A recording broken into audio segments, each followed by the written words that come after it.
I just saw this tweet from Austen today. He's the biographer for Pope Francis. And it just says, French church estimates 150,000 people took part in the global synod process. Spanish church says around 200,000 people. And that is about 70% of those who took part were women. Both countries report very positive feedback. Somebody just mentioned, replying to him, if we assume that there are 45 million baptized Catholics in France, this works out at a participation rate of 0.3% or 1 in 300,000. Very interesting to see those stats. Why aren't men engaging with this synodal process? And I don't want for a minute to think any women watching this channel that you're not important in the church. You vitally are. Where would we be without our mothers? The heart of the church. But the church is supposed to encompass all of us. We're supposed to bring. It's supposed to be Christ's message is for everybody. Why are men not engaged in this process? I saw this here. When you go into a church, so if you think of an ordinary guy and he looks around and his peers aren't there, the faith means nothing to them. If we look in Ireland, in reality, GAA is the religion of the ordinary guy. Football, sport is the religion of the ordinary, guy. Church, faith, it's very feminized. It's very, it's not serious. It doesn't challenge a man anymore. That's why they won't engage with that process. If we're going to go down this road of making it more feminine, then will this engage more men?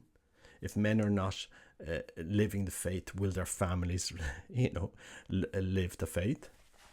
This is sadly what's happened. We've seen this in seminary formation.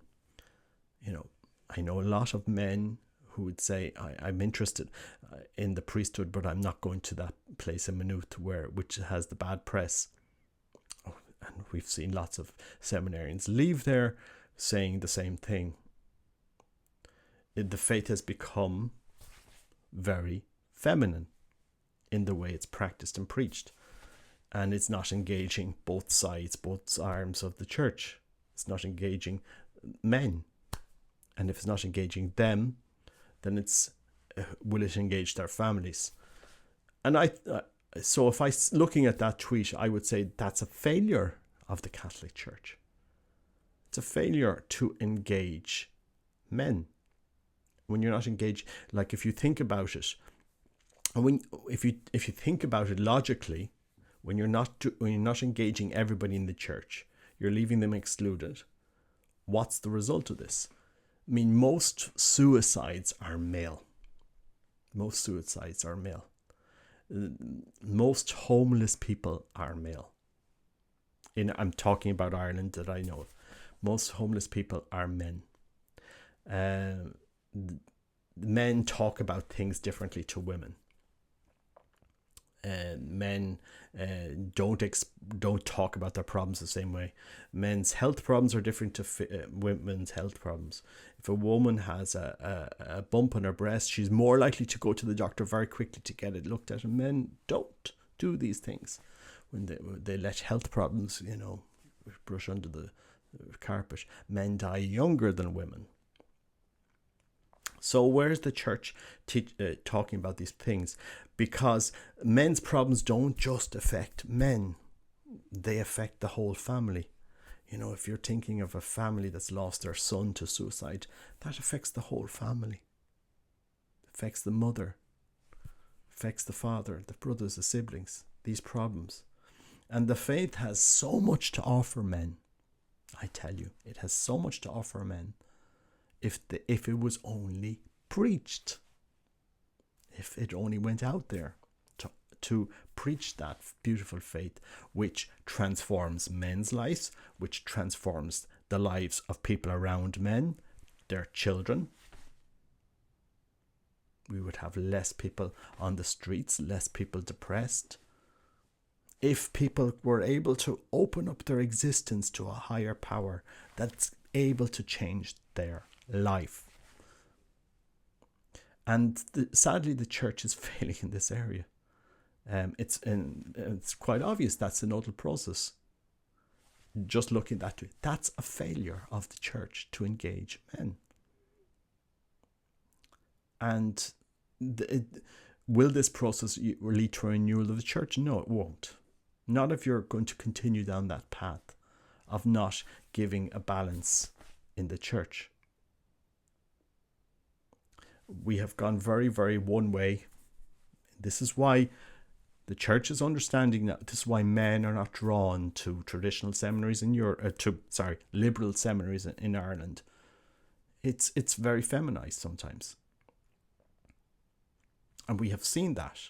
We have seen the results of the formation that is not, it's not challenging men. We've actually seen it. Do I need to list out? Do I need to go through all of the casualties of Maynooth one by one here? Because it's very well known. As a result, we're not challenging men in the faith. You're not giving them structure. And that's simple truth. Men's religion today is sport, football, something. It's not. Is it God? Is God challenging them? If you don't have male leaders in the faith, what do you expect? And this synodal process, that tweet says it all, in my opinion. I mean, and it's not to criticize. Again, I don't want to criticize women taking up the task of reforming the church as such. God forbid. There are amazing leaders, but are they not calling out the problem here as well? 70% women. Is that the future of the church?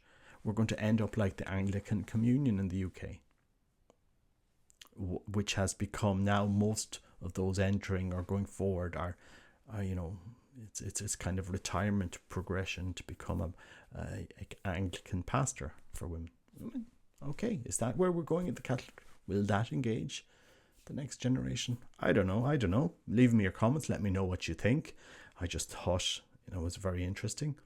We're supposed to be walking together, yet we're leaving 30% of men behind in the Catholic Church that are not involved in this process. Why? There's nobody asking questions. Interesting. I mean, it'll be interesting to see where this goes. I'd like to hear your thoughts on this. Let me know. God bless. Take care. Bye-bye.